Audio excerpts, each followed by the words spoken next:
গতকাল ঢাকায় যাচ্ছিলাম, দেখতে পেলাম একই বাসে দুইটা বাচ্চা। একটা বাচ্চা তার বাবার থেকে আদর নিচ্ছে, আর একটা বাচ্চা মাথায় করে পানি বিক্রি করছে। এটাই হচ্ছে আমাদের জীবন। আসলে বাবা কিন্তু দুনিয়াতে খুবই মূল্যবান একটা সম্পদ। আমরা যারা এতিম অসহায় তারাই বুঝি যে বাবা থাকাটা আমাদের জন্য কতটা মূল্যবান। যাদের বাবা আছে তারা হয়তো বা বোঝে বা বোঝে না, কিন্তু যাদের নেই তারাই জানে দুনিয়াটা কত কষ্টের। কারণ হচ্ছে বাবা না থাকলে এতটুকু বয়সে একটা বাচ্চার কাজ করে খেতে হয়। কারণ আজকে যদি তার বাবা থাকতো তাকে এতটা কষ্ট করতে হতো না। তাকে আমি জিজ্ঞাসা করেছিলাম, তোমার বাবা নেই? বলেছে বাবা মারা গিয়েছে, মা গার্মেন্টসে কাজ করে, বোন আছে, তাদেরকে সাপোর্ট করার জন্য সে এতটুকু বয়সে পানি বিক্রি করছে। তার মাথাও নাকি ব্যথা করে, পানির পটটা সে নিতে পারে না ঠিক মতো।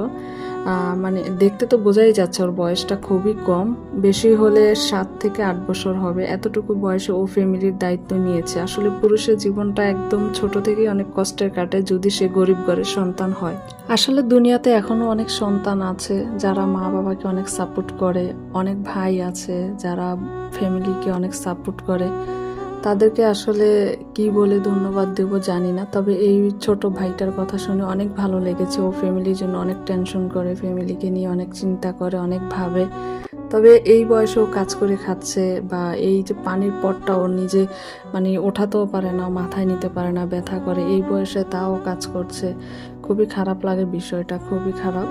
তবে কিছু করার নেই আমাদের, আমরা তো গরিব ঘরের সন্তান, আমাদেরকে কাজ করে খেতে হয়। সবাই এই ছোট ভাইয়াটার জন্য দোয়া করবেন, বড় হয়ে যেন ও ওর ফ্যামিলির পাশে থাকতে পারে, ওর ফ্যামিলির মানুষ যেন ওর পাশে থাকে। কারণ ও ছোট থেকে অনেক কষ্ট করছে। খারাপ লাগছে, দেখেন এই পাশে তার বাবা কি সুন্দর একটা সন্তানকে আদর করছে, আর ও এই বয়সে সহকারী করছে। আসলে বিষয়টা খুবই খারাপ লাগার, তাই আপনাদের সাথে একটু শেয়ার করলাম। জানি না কার কেমন লেগেছে, তবে ওর জন্য সবাই দোয়া করবেন মন থেকে। ও যেন অনেক বড় হয়, ওর মা বাবার পাশে থাকতে পারে। যদি ওর বাবা নেই, ফ্যামিলি আছে, ফ্যামিলিকে যেন সাপোর্ট করতে পারে। সবাই দোয়া রাখবেন। আল্লাহ হাফেজ।